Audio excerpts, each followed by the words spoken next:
Assalamualaikum warahmatullahi wabarakatuh. Saya Clarissa Indrasari. Hari ini akan mempresentasikan tentang sejarah turunnya Al-Quran. Secara majazi, turunnya Al-Quran diartikan sebagai pemberitahuan dengan cara dan sarana yang dikehendaki Allah Subhanahu wa Ta'ala, sehingga dapat diketahui oleh para malaikat bil Lauhil Mahfudz dan Nabi Muhammad SAW. Ada 3 pendapat tentang kafiat Al-Quran ini. Yang pertama, Al-Quran diturunkan ke langit dunia pada malam Al-Qadar sekaligus lengkap dari awal sampai akhir. Kemudian diturunkan berangsur-angsur dalam tempo 20 tahun, 23 tahun, atau 25 tahun. Yang kedua, Al-Quran diturunkan ke langit dunia dalam 20 kali Lailatul Qadar atau dalam 20 tahun, atau 23 kali Lailatul Qadar, dan atau 25 kali Lailatul Qadar dalam 25 tahun. Yang ketiga, permulaan turunnya Al-Quran ialah di malam Al-Qadar. Kemudian diturunkan setelah itu dengan berangsur-angsur dalam berbagai waktu. Ada pula pendapat bahwa Al-Quran diturunkan 3 kali dalam 3 tingkat. Tingkat yang pertama diturunkan di Lauhil Mahfudz, lalu ke Baitul Izzah di langit dunia, dan yang terakhir diturunkan berangsur-angsur ke dunia. Al-Quran diturunkan dalam waktu 22 tahun, 2 bulan, 22 hari, yaitu mulai dari malam 17 Ramadan tahun 41 dari kelahiran Nabi sampai 9 Zulhijjah Haji Wada tahun 63 dari kelahiran Nabi atau tahun 10 Hijriah. Permulaan turunnya Al-Quran ketika Nabi Muhammad SAW bertahan atau beribadah di Gua Hira. Pada saat itu, turunlah wahyu dengan perantara Jibril Al-Amin dengan membawa beberapa ayat Al-Quran Hakim. Surat yang pertama kali turun adalah surat Al-Alaq ayat 1-5. Sebelum wahyu diturunkan, telah turun sebagian irhas atau tanda sebagaimana hadis yang diriwayatkan Imam Bukhari dengan sanad dari Aisyah yang menunjukkan akan datangnya wahyu dan bukti nubuwah bagi Rasulullah SAW yang mulia. Proses diturunkannya Al-Quran kepada Nabi Muhammad SAW. Proses yang pertama, Al-Quran turun secara sekaligus dari Allah ke Lauhul Mahfudz, yaitu suatu tempat yang merupakan catatan tentang segala ketentuan dan kepastian Allah. Proses pertama ini diisyaratkan dalam Quran Surat Al-Buruj ayat 21-22 dan Quran Surat Al-Waqiah ayat 77-80.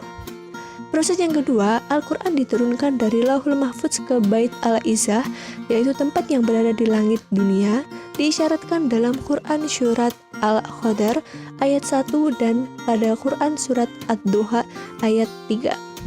Dan proses yang terakhir, Al-Quran diturunkan dari Bait Al-Izzah ke dalam hati Nabi melalui malaikat Jibril dengan cara berangsur-angsur sesuai dengan kebutuhan.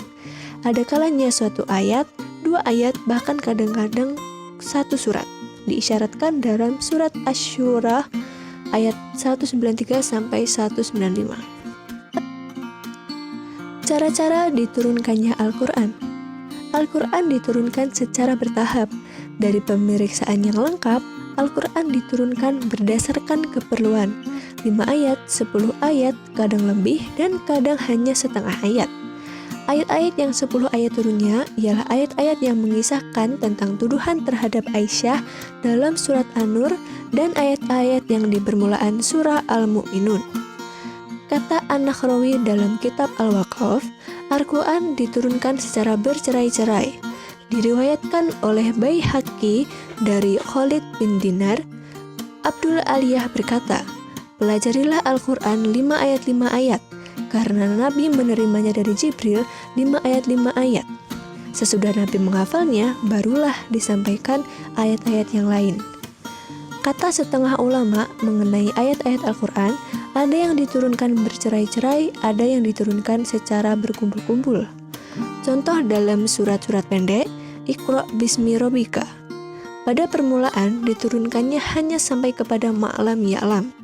Contoh yang diturunkan sepenuh surat, diturunkannya sekaligus ialah surat Al-Fatihah, Al-Ikhlas, Al-Kautsar, Tabat, Lam Yakun, An-Nasr, dan Al-Mau'izatani.